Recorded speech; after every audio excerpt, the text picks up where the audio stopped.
Years, athletes from South, Central, and North America show their stuff at the Pan Am Games. They're considered a tune-up for the Olympics, a good practice run for the main event. But in London, Ontario, they're considered a gold mine. London is Canada's official choice as a site for the 1991 Games. And for the boosters, they're a dream come true, something to put London on the map. But there are others who think that putting London on the map might break the bank. London, Ontario. It's not the skyline of a bustling metropolis, but it's perfect for a city with London's conservative vision. But now London's image is the subject of a heated debate. One side is content, the other feels hemmed in. It wants progress. It wants the Pan Am Games in 1991. We think this is a marvelously exciting, wonderful opportunity for London. I think it's the staging of a whole new era of development for our city. Gord Hume sells a sizzle of the Pan Am Games. Today's audience is the London Chamber of Commerce, and they like his pitch. Hume is chairman of the bid committee, the group trying to bring the Games to London. He shows off the upbeat presentation that helped London become Canada's nominee. Cycling, rowing, and canoeing. London has the experience and the people. Hume also has a little fun speculating on the challenge that may come from Havana, Cuba. I have this vision down there, Fidel Castro and I dressed in green fatigues having a schmoke-off down there. Gord Hume is a man who usually wins. 4 years ago, he took London by storm and has turned CKSL into the city's #1 radio station. I have always been appalled by the sense and the satisfaction with mediocrity that permeates some of Canadian society. I have never been one to accept that. Hume has also become something of a local celebrity. I became a cover boy for the first time a few months ago. He helped launch another celebrity, London's Karen Baldwin, who became Miss Universe in 1982. Now, at the age of 35, he's ready to put London into the international spotlight. We're talking about an $84 million net cost. Now, these are estimated 1984 figures, Christina. And we're talking about what I think will be the best project to ever happen to London. Can London handle it? Absolutely. Absolutely, without question. The enthusiasm, the energy of the people in this city is just waiting to be tapped. There may be strong support for the Games because London feels deprived. And the Games will bring a new stadium, a gymnasium, and an aquatic center. I don't want to do a lot of business that will be in the board level. Hume and the bid committee want $10 million from the city for the Games, but the big money must come from Ottawa and Queen's Park. $60 million in government lottery money. It's not the only city with its hand out, but Hume feels London has the pitch that will get it top priority. The provincial government sees this as a real opportunity to display Ontario to the Western Hemisphere, and so do we, and they're being very supportive. The federal government, we've had preliminary meetings with them, are impressed by our concept of the investment opportunity for a region that I think has been underserved by this kind of recreation and leisure type facility.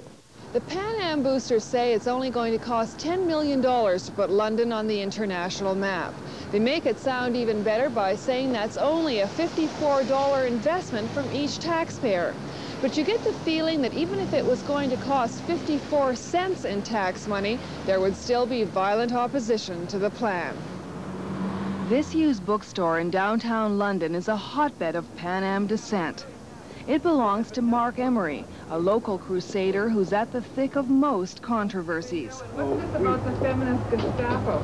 Well, this is our local feminist committee here, and they resented an ad. In fact, they were opposed to an advertisement we put in a student newspaper. And he's also spent about $12,000 printing his own newspaper. Basically, it's just sort of, you might say, a manifesto of the things I believe in, but it dealt with a lot of issues: hate literature, abortion, pensions. Anything controversial is in here. Now Marc Emery wants to bring his talents to a fight with Gord Hume and the forces of progress. No one else has the time, money, energy, and intelligence to be able to do properly And I'm really glorying in this. I think I'm doing something completely unique. Are you against the Pan Am Games coming to London? Absolutely not. What I'm opposed to is the use of tax money from the municipal, or even for that matter, provincial and federal governments for this purpose. I feel the role of municipal government is to provide people with hard services like roads, sewers, sidewalks, things that we all pay for, and the purpose of government is not to provide discriminatory special privilege facilities and events like this one. Emery hits the streets every day delivering his condemnation of the games. It's a pitch he'll use as a candidate in the civic elections next fall. Hi, how are you today? My name's Marc Emery, maybe you've heard of me. I'm delivering a brochure to you. His pamphlets offer a simple message. The lofty dreams of the Games boosters could run the city into debt. Instead of building stadiums, London should improve its sewers. You know, I agree. Stadiums look like shining pillars of Camelot, and sewers are merely the grungy talk of a workaday thing we don't want to even talk about. I mean, it's just, it's yucky, you know, but that's what a civilization is all about, having the government take care of those so we can pursue lofty dreams and they can do their job. Emery's dreams are based on the philosophy of the Freedom Party, a radical right-wing political group. The party helps him deliver his pamphlets. Feedback on that. Hopefully we'll get this done in a month. We'll have 45,000 delivered, so it'll just leave about 50,000 more to go. The message here is that governments pillage taxpayers, especially when they use taxes for sports events. It's an extreme view, but Emery thinks 70% of London supports him. And I see no harm. City Controller Joan Smith agrees that Emery's sewer crusade may be getting through. I'm going door to door 10 times a week, and I'm running consistently into this sense of we don't want the Pan Am Games. And I would stress that they don't even know exactly why they don't want it in detail. They simply feel we had a lot of flooding, we need better sewer systems, we have a lot of unemployment and social problems.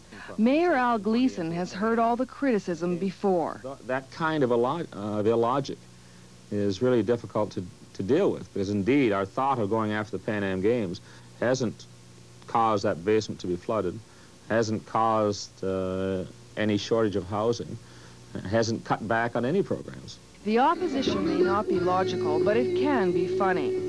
At CKSL, Gord Hume's radio station, Mayor Gleason has become a character called Big Al the Pan Am Pal. Well, good morning, London. I'm Rich Greven at 4 minutes in front of 9 o'clock. Here he comes wearing his Pan Am plaid jacket. Anyways, oh dear. Good evening, morning, friends. We're working on some new events for the Pan Am Games. We here at City Council feel it could diffuse some of our opponents. For example, with all the wet weather, we're thinking of saving a bundle on aquatic centers. I figure with all the, well, we could have the swimming events in South London. One flood, have it in the basement, rec rooms. There is fear about the games in London because there's a feeling that the city can't handle big projects. Centennial Hall, the Grand Theatre, and the Art Gallery have all required financial help from the city. But Mayor Gleason isn't worried about creating a white elephant. He thinks it's time London joined the big leagues. We are a little hesitant here. It's a great city. We're just that not quite that sure. And I think that this will move us across the threshold. The Pan Am Games have polarized London, but it's hard to say who is winning. The majority of people we talk to favored the games. I think it'll put the city on the map. It'll bring a lot of jobs in terms of construction. Retail businesses are going to love it. I think it'd be great to have it here. It's good publicity for the city. Well, I think it would be good. I think it's a great expense to the city and something that we don't have to have. There's just too many variables, and for a city the size of London, it needs a lot more investigating, I think. I think it's a good idea. Do you think it would put London on the map? Oh, well, one way or another it will for sure. If you know, it could be very positive. But the local newspaper is full of letters denouncing the idea. These people seem to uphold the conservatism that Marc Emery wants to preserve. That's why I love this city, because it is, in fact, has those sense of values. It has that sense of community that has been lost in the welfare statism of what I would call a typical Toronto-type city. On his side, Gord Hume thinks the city is finally ready to become more aggressive about progress. We have had the battles internally, and I think we have won them as far as attitude and progress is concerned in this city.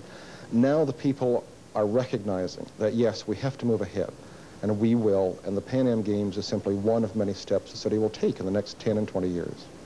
London's official bid for the Games isn't due before the Pan American Sports Organization until January.